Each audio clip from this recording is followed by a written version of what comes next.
Hello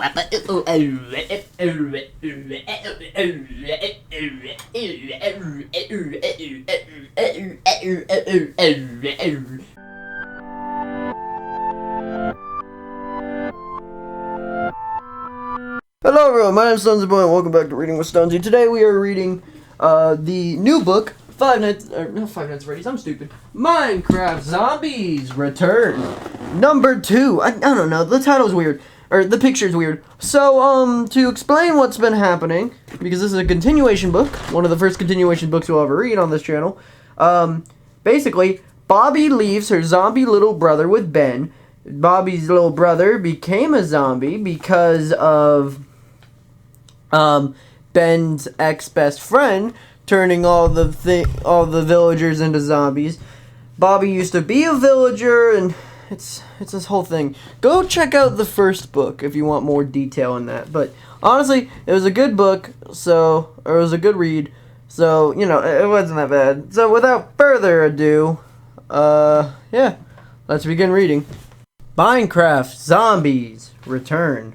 Chapter 1. The night was dark and full of hostile mobs. Ben could hear them just beyond the light of the torches. He heard shuffling footsteps, a clatter of bones, and in the distance a low, humane moan. Every instinct told Ben to turn around and go back inside, to run away from the eerie nocturnal noises. Instead, he moved toward them. Ben shuddered his fear as he left the small circle of light. The light was cast by torches, and he placed all around the modest shelter. The squat stone and dirt dwelling was not all that impressive, but in the warm yellow hues of the torchlight, it was like a bright and welcoming island in the sea of darkness. Ben hated to leave his little oasis, but even without the torches, he could see well enough. The moon overhead was bright, and the plains stretched out all around him. Only the occasional tree blocked his view. With a bit of luck and some skillful sneaking, he would be able to avoid the monsters that prowled the night. He saw red eyes glowing up ahead. They were the eyes of a spider on the hunt. He crouched low, stopping moving and staying completely still. He watched for a moment to learn if the red eyes were watching him back, but they beyond haphazardly dribbling out to the west. Ben went east. It wasn't that Ben was helpless. He had survived his fair share of fights. He was equipped with an iron sword, a shield, and an iron armor. Not the best equipment he ever used, but good enough to give him upper hand against any overworld mob he might encounter. But on a night like tonight, on an open plain like this one, a battle would draw too much attention. Ben might easily be outnumbered or overwhelmed if he was better off staying low and quiet to avoid fights if he could. This has all been a lot easier than he had been a partner, but things were different now. These days, Ben was less an adventurer, more a babysitter. But he hadn't been doing a great job of that. "Johnny," he whispered. "Johnny, are you out there?" As in response, a low moaning sounded again, closer than before. Ben peered into the gloom standing in the horizon. In the middle of the distance, he saw an outline of a humanoid figure. He couldn't see much detail in the moonlight, but he could see an outstretched arm and a sickly greenish hue of skin. It was a zombie, but was it the zombie Ben was looking for? Ben kept closer before speaking again. "Johnny, is that you?" A growl was an answer, a growl, and a mindless, vicious lunge. Ben attacked instinctively, jumping back while slashing his sword ahead of him. His move kept him out of the zombie's reach, and even the creature took damage. At melee range by the light of the moon, he could clearly see that it was not the zombie he was looking for which, lucky for him, actually, he was supposed to keep Johnny safe, not hit him with a sword. This zombie, however, could be fighting with his heart content. Ben laughed, slashed, and then stepped back, careful to always stay out of the mob's reach. After avoiding trouble for so long, he felt good to let loose, but he was rusty. Ben misjudged the timing of his final lunge, and the zombie's claw struck him against the chest. Ben stumbled back, even though his chest plate, as he felt a flare of his pain. "So rude," he said, slashing out his sword. The zombie collapsed, defeated, and left behind a scrap of rotten flesh. Ben knew it was edible, and his food supplies were running low, but he wasn't that desperate. Not yet. Nearby, another groan sounded. It was as he feared. The battle had drawn unwanted attention. Ben whirled around, sword raised, but just barely stopped himself in time. "Johnny," he said, and nearly cut you in half, Bad baby. The mob standing before him was, in fact, a baby, but not just a typical one. Johnny had been attacked during a zombie seed and transformed into one of the undead. His skin was green, his eyes shone red beneath the heavy black brow. His clothes were dirty and tattered. They were also a lead, which Ben reached for immediately. Johnny growled and snapped at Ben's hand. "Hey, no," said Ben. "Just because your sister's in here doesn't mean you have to be bitey-bitey. Behave yourself." Johnny growled again, but then it was low, a quiet growl that sounded like Ben like an apology. Maybe the growl was just a growl and Ben was spending too much time with a company of zombies. Ben had encountered plenty of zombie villagers before, and those encounters usually ended in a fight, one that only Ben walked away from. But a strange and special bond that developed between him and Johnny. It helped Johnny's big sister, Bobby, had somehow been able to teach them basic manners. When they first met, Bobby had hired Ben to help her find a cure for her brother's condition. But they become separated, and the last thing Bobby had sent with Ben was responsibility to keep her brother safe. Ben liked responsibility as much as he liked zombies like the sun, which reminded him, "We need to get back home," Ben said. And it's time he would grab Johnny's lead without any complaint from the young zombie. "The sun will be up soon, so unless you want to wear your special hat, Ben held out a carved pumpkin. When worn his helmet, it kept Johnny protected with the sunlight, but the baby absolutely hated wearing it. As soon as he saw it, he growled and grumbled, twirling on the leaves, trying to get away. Okay, I'm putting it back in my inventory, said Ben, but that means we have to go back in the house right now. Baby will never find us to stray too far, and she will definitely never forgive me if you catch fire. I might be able to even feel a little bad about it, too. At the mention of his sister's name, Johnny made a low, mournful growl. He pulled again on his lead, but softly this time. He wasn't trying to escape Ben's grasp, he was trying to lead him across the plain. So that's why you wanted said Ben. You miss your sister, is that it? You want to go find her? Johnny's growl sounded almost like a purr. Sorry, buddy, Ben told him. The overworld's too big, she could be anywhere. He shook his head. We have to stay where we trust that she will find us. But only just... almost seemed like he was sulking in the back, walk back to their shelter. He dragged his feet and ignored Ben's whispering request to hurry up. Of course, Johnny had nothing to fear from the night. The monsters of the overworld recognized him as one of their own, whereas they recognized Ben as a potential meal, a tasty one. We're almost home, Ben whispered. Oh, not a good night's rest, and then things will look better, and ooh, treasure. Even in the face of danger and uncertainty, Ben had adventure at heart, and adventurers love loot. A little detour wouldn't hurt, he reasoned. Ben hadn't walked this path before, but he thought at a distance it was a simple tree turned out to be an arc of stone and obsidian. It almost looked like a portal, but an incomplete one. Or perhaps it had fallen into disrepair. He didn't just have the tools to harvest obsidian, there was a chest tucked up against the structure. Whatever it contained was for the taking. Ben lifted the lid, and then he saw a glint of gold, his heart soared. For a moment he thought he had found an apple.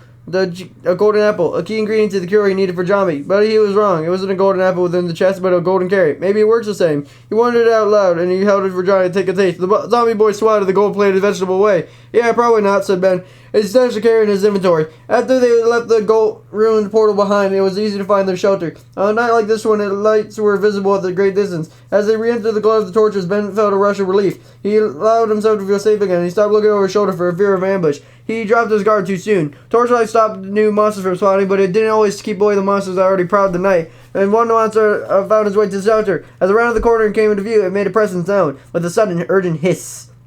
Creeper! Cried Ben. Get back!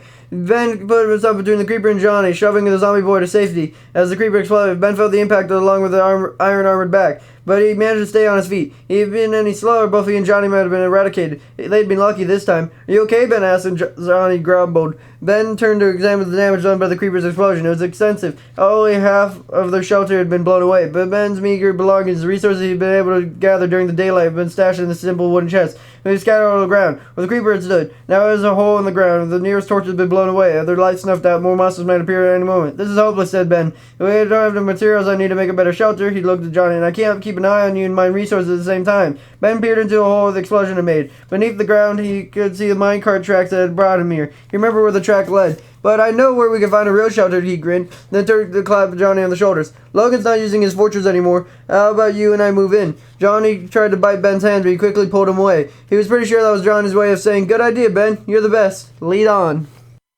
Chapter 2. Far away and on the moon, Bobby had problems of her own. Sunlight was a distant memory and the sleeper of the foreign concept. She beat on her feet, marching in the subterranean tunnel floor. She didn't know how long. How long it had been since she had separated from Ben and her brother? How long since she decided to follow her foe as she marched ahead of the army into darkness? She didn't know the answer. But that wasn't what anyone asked her. Bobby was alone, truly alone, for the first time in her life. She thought of her brother. She remembered him as he had once been, a charming, sometimes frustrating, rambunctious little baby who enjoyed jumping on beds, collecting flowers in the village golem. And then she remembered him as he was now, green-skinned, half-wild, and prone to biting. A zombie, and all it was because of the bottomless green of one person, an adventurer named Logan. Logan was ahead of her in the very tunnel. The only one standing between Bobby and her foe was about 300 zombies. Maybe it was only 200. Bobby hadn't had the chance to actually count them. All she knew is there was a lot of them. Logan had gathered them from all over, trapping wild zombies and then using those zombies to infect villagers. Bobby had seen it firsthand. She'd watched her own family, friends, and neighbors been transformed, infected just as her brother had been. And now they were among the great horde of the undead creatures that Logan was leading through his massive, seamlessly endless tunnel. On their way to somewhere. Nowhere good, Bobby figured. Even if Bobby followed, she kept her distance. If the zombies discovered her, if they were to turn around and attack the mass, she wouldn't last for long against the numbers. And she had no idea how astute the zombie sense might be. Could they smell if she got close? Could they see her in the dark? She didn't know. So she had to be careful, cautious, but above all, she couldn't let the zombies get away. If they got away, she might never find them again. And then her friends and neighbors would be lost forever. The sound went up, echoing up and down the great tunnel. It wasn't the groan of a zombie this time, those came frequently enough. It was the sound of a goat horn. She knew by now that it was a signal to stop marching and rest. and that meant she was about to have company. Bobby looked for a hiding spot, but in this section of the tunnel had been carved out by human hands. There was no alcoves or stalagmites to hide behind, just smooth regular walls. She might have her own hiding spot, and quickly. Armed with a pickaxe, she made a short work of the stone wall, cutting a narrow hole just 1 block wide, 2 blocks tall, and 3 blocks deep. She stepped inside and placed one of the stones she just cut away, so that she was half hidden and half obscured in shadow. When she was in a difficult spot, she would have the view of whatever happened next. But she watched as his fast-moving figure emerged from the darkness. She stayed just beyond the reach of the horde of zombies as he popped fencing all around them. It was far too dark to see in the detail, but Bobby could guess that it was trembling in fear. He wore a full set of leather armor. He clearly knew it was not enough to keep him safe from the horde if it got their hands on him. The figure was named Ben, but this wasn't her Ben, not the friend she left behind to watch her brother. This is the boy he thought of as other Ben. He was a Logan's so-called squire, more like a servant, really. But it was a job to keep the zombies moving in the right direction. That meant luring them forward with the turtle eggs during the day and laying down barrier to keep the mobs from wandering off at night. It must be night then, Bobby reasoned. She was certainly tired enough to rest. She watched as the other Ben hurriedly set the last piece of fence into place, connecting to a stone wall. The leather helmet slipped around his head, and he had to keep moving to get back into place. Dude, what's taking so long? That was Logan, rounding the makeshift fence. The look of irritation on his face. He was wearing armor too, but it was made of diamond. His helmet fit him perfectly. I'm done, said other Ben. The fence is all finished. It's about time, said Logan. And don't forget to pack it all up in the morning, right? Wood doesn't grow on trees, you know. Yeah, I know, said other Ben. Logan strode. Wood does grow on trees. That was a joke. Lighten up, kid. Logan smacked the other Ben in the back in a way he looked almost friendly, but it was harder to hit it when he needed to be. Other Ben winced and his helmet tilted askew. Get dinner ready, alright? I'm starving, Logan said, and he turned his head back to the front of the horde. Bobby watched from a hiding place as other Ben sighed and he righted his helmet from the bed of the furnace and chest. Bobby wished he could have done the same. She briefly considered digging a bit deeper, carving out a proper room for herself with a space for a bed, but the danger was oversleeping was too great. What if Logan's army was done when she awoke? How would she be certain to catch up to them again? In the end, she decided she wouldn't risk sleeping, nor could she risk lighting a furnace. The fire might draw unwanted attention, so it would be a cold dinner again, and a long night punctuated with the moans and groans of the nearby horde. One thing was sure, the sounds of many zombies just a few blocks away were eerie enough to prevent her from dozing off. As she settled for the night, her eyes drifted again to other Ben. He was organizing his belongings and moving some items to a simple wooden chest. When he pulled a turtle egg from his inventory, nearby zombies went wild, straining at the reach of the wooden fence. Other Ben jumped back as it was uncertain where the fence would hold. He quickly put the egg away. Bobby didn't know why, but zombies really had it for the turtle eggs. They would go out of their way to smash them. But that's how Logan kept his undead army a munch, and they followed the turtle eggs, which other Ben, frightened out of his wits, carried just out of their reach. Bobby found that interesting. I think I'm hatching a plan, she whispered to herself, and she chuckled at her own pun. Then, sighing, she thought her Ben, would have laughed at that one. Chapter 3. Ben would have preferred to travel above ground in the light of the sun, but Johnny didn't want to wear a carved pumpkin helmet that wouldn't protect him from the harmful rays of the sunlight. Not that Johnny would have said it out loud, but he was gnawing and slashing gave Ben a pretty strong impression of Johnny's opinion on the subject. And traveling above ground was a right all-night visit to all sorts of problems. If Ben got into a fight, would Johnny help out, or would he... where his sister had been around? Would Ben have worried about keeping his young charge safe in the midst of chaos? Or would the zombie board take the opportunity to slip away from Ben and disappear into the night? In the end, it was no choice at all. Ben and Johnny would have to travel by tunnel. It was a tunnel they'd traveled once before. Fortunately, there were torches to prevent hostile monsters spawning, and the rail track had been led them right to their destination. There would be all sorts of riches right beneath their feet. You know, said Ben, emeralds and redstone and diamond ore. Stuff I could use to make better gear. Held up a diamond iron pickaxe. Maybe we should take a little detour, dig around and see what we can find. Grawr, said Johnny. Ben sighed. I wish you could talk. Even if you disagree with what I'm saying, he grinned. Your sister disagreed with me all the time, and I got on my nerves sometimes, but it was better than talking in silence. Mar, said Johnny. Silence might be better than unhuman noises, though, Ben replied. Although Ben would suggest that he didn't dare make a mining detour, there would have been an obvious problem. Digging deeper meant more danger, but aside from that, if Ben lost the railway, he might never find it again. If that happened, he probably wouldn't be able to find Fort Rye. Logan, Ben's trader's partner, former friend, and current least favorite person, had built the fortress, and as well as an extensive series of tunnels that led to it. Both are key aspects of the mad ambitions of raising an army of the undead. Ben and Bobby had attempted to put a stop to the whole thing, but they had separated, with Bobby staying behind in the hope of following Logan and curing the zombies. She sent Ben and Johnny to the safety in the high-speed automated minecart, entrusting her zombified sibling to Ben's care. And the minecart had finally come to a stop. Ben had built a small structure above ground and surrounded it with enough torches to make it a beacon. visible from a great distance. He had assumed Bobby would turn to them, and he wanted to stay there where she would be certain to find him. But many days had passed with no sign of her. As Johnny grew more restless, Ben grew more concerned. What had Bobby gotten herself into? What would possibly keep her away from her brother whom she loved so dearly? How could she hope to thwart Logan without the help of Ben, who had far more combat experience than she did and had been pretty much every biome in the overworld had to offer? Ben was pondering these questions as he and Johnny approached the end of the tunnel. Well, that's new, Ben said. He expected to be able to enter the fortress directly from the tunnel, but the wall had been built. A illustrious black blockade of the tunnel's mouth. Obsidian, he said, running a hand along the super tough material. And all it got is his iron pickaxe, which would be slow and loud. I don't know about you, but I'd rather not announce our presence just yet. He looked at Johnny. We'll have to go up, unless you have another idea. Grar, said Johnny. Assuming that means it's non-unanimous,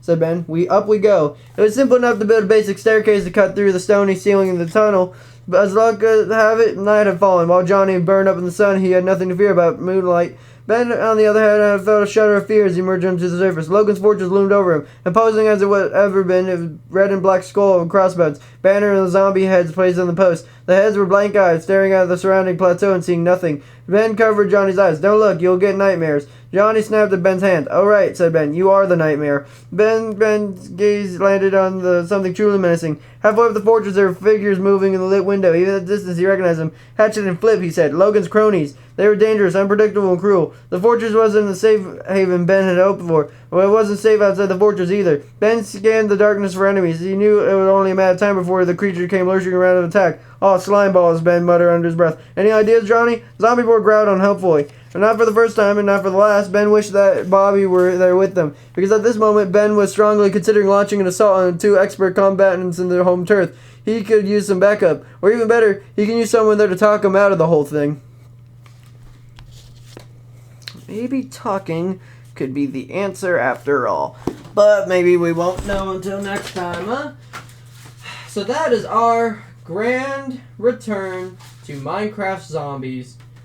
So, I don't know about you, but this story seems to me to be a snooze fest. You know what I'm saying?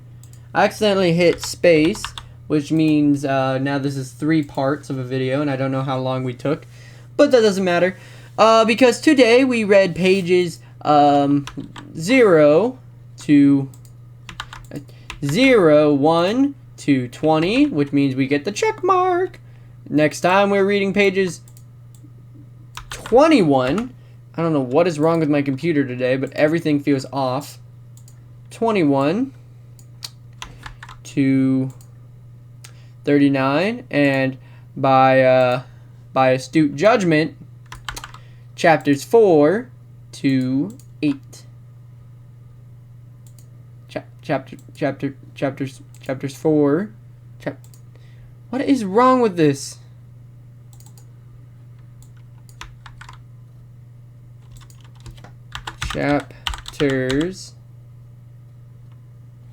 Chapter 4 to 8. Lock that. Everything should be locked except for the page number. Even the book should be locked. Why is all of this so stupid? Page number and chapter. That's the only thing that should be open. Good. Sorry. Don't like it when things don't work my way, you know? Also, OBS had to restart. So yeah, I hope you guys have a fantastic, wonderful day. If you like, be efficient. Next time we will be reading chapters 4 to 8. And I'll see you guys next time. Bye-bye!